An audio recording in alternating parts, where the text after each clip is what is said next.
கன்னியாகுமரி மாவட்டம் நாகர்கோவிலில் சாலையில் நடந்து சென்று கொண்டிருந்த பெண்ணிடம் பைக்கில் வந்த நபர் நகையை பறிக்க முயன்று அவரை சரமாரியாக தாக்கிய சம்பவம் அரங்கேறியிருக்கிறது. கூடுதல் விவரங்களை செய்தியாளர் சுரேந்திரன் வழங்கிட கேட்கலாம். சுரேந்திரன், வணக்கம். விவரங்களை சொல்லலாம்.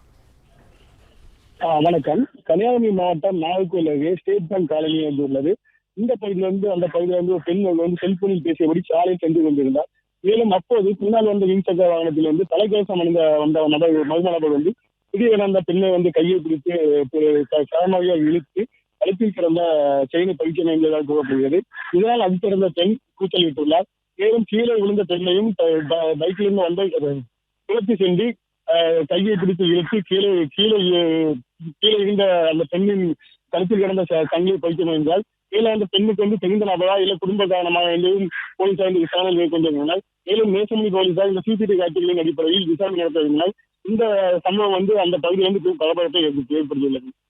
பிளே ஸ்டோர் மற்றும் ஆப் ஸ்டோரில் இருந்து பாலிமர் செயலியை QR கோடு மூலம் பதிவிறக்கம் செய்யுங்கள். செய்திகளை உடனுக்குடன் பெறுங்கள்.